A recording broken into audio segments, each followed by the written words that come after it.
أعوذ بالله من الشيطان الرجيم. بسم الله الرحمن الرحيم، والصلاة والسلام على أشرف الخلق أجمعين أبي القاسم محمد صلى الله عليه وآله وعلى أهل بيته الطيبين الطاهرين. اللهم صل وسلم على محمد وآل محمد. الموضوع يتعلق بالإصلاح بين الناس. هذا الموضوع حيوي، الكل يحتاج إلى هذا الموضوع. هذا الشعار وهذا المنطق القرآني الجميل: أعوذ بالله من الشيطان الرجيم والصلح خير إنما المؤمنون إخوة فأصلحوا بين أخويكم فاتقوا الله وأصلحوا ذات بينكم. هناك رواية جميلة للإمام الصادق عليه السلام: صدقة يحبها الله، إصلاح بين الناس إذا تفاسدوا، وتقارب بينهم إذا تباعدوا. من الحكمة الإصلاح بين الناس، من الحكمة التقارب. هذا المجتمع أحيانا يحصل ماذا؟ يحصل فيه هذا المجتمع الطيب يحصل فيه نزاع، أو يحصل فيه سوء تفاهم بين الأفراد، فنحتاج إلى هنا ماذا؟ نحتاج إلى الصلح في كل المحافل. في المسجد أحيانا على سبيل المثال ممكن في المسجد يحصل ماذا؟ يحصل هناك هجران بين المؤمنين، أو إنسان أو شخص يترك المسجد، ما أدري يختلف مع أخيه في شيء ما ويترك الحسينية، يترك المسجد، يترك النادي على سبيل المثال. يعني في الملعب ممكن أن يحصل ماذا؟ يحصل هناك خلاف، يحصل هناك، فنحتاج إلى الإصلاح، نحتاج إلى الإصلاح بين المؤمنين أو بين الناس. لذلك القرآن الكريم ركز على هذا الجانب تركيز واضح: والصلح خير. الصلح خير، نعم. هناك أحيانا يكون هناك حقوق مالية على سبيل المثال إلى أطراف معينة، فيحصل بينهم نزاع مالي، فيكون ماذا؟ يكون هناك إصلاح بينهم. فصاحب الحق أحيانا ينظر إلى الإصلاح ويقول: خلاص، هذا الحقوق أنا أسقطها. لاحظوا، يعني الصلح معناته هو إعدام وإسقاط الحق المالي. فهنا خلاص لا يريد شيئا، فينظر إلى ماذا؟ ينظر إلى عملية الصلح. صدقة يحبها الله، إصلاح بين الناس إذا تفاسدوا. لاحظوا. والرواية أيضا عن الإمام الصادق عليه السلام: لأن أصلح بين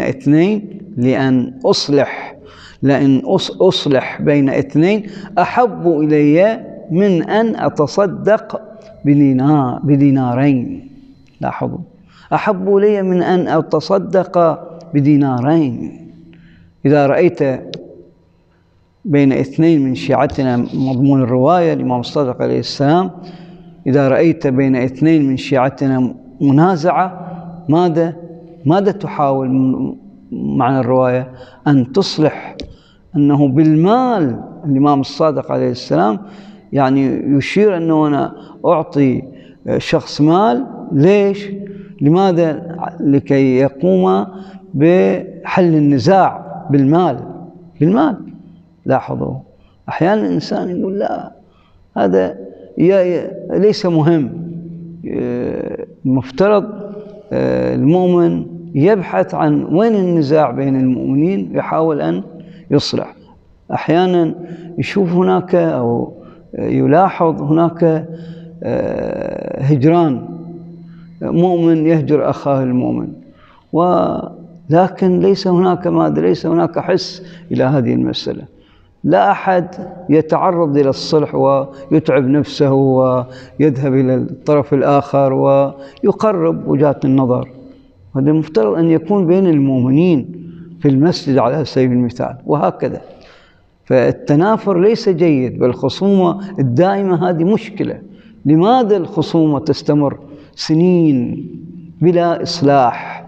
لاحظوا. فإذا مهم هذا ترميم العلاقات. نعم، أفضل الصدقة إصلاح ذات البين. هذه رواية واردة عن النبي صلى الله عليه وآله. بل الإسلام أباح الكذب للإصلاح بين أهل الخصومة، وأيضا الإصلاح عبادة ووظيفة المرسلين. فمن الجميل عملية الإصلاح. المصلح ليس بكاذب، هذه الرواية واردة عن الإمام الصادق عليه السلام.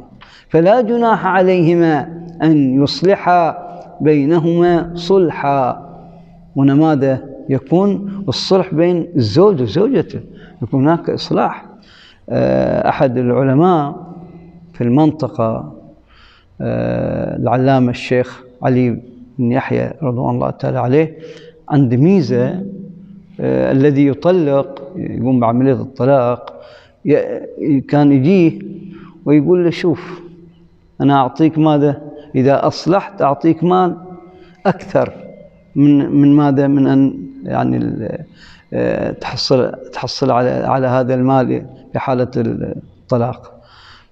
فيعطي ماذا؟ مال أكثر من الحالة العادية. كل ذلك ماذا؟ لعملية التشجيع. فهذا ما يروح يطلق على طول، فيروح يحاول يحاول يصلح وكذا، فيتحمس للمال على سبيل المثال.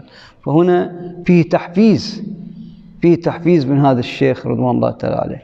لذلك نقول لمن يتصدى إلى عملية الطلاق وكذا ما أشبه، قبل أن يبادر إلى ذلك عليه أن يبادر يعني إلى الصلح، ونقول له: والصلح خير. نعم، ونذكره: فلا جناح عليهما أن يصلحا بينهما صلحا.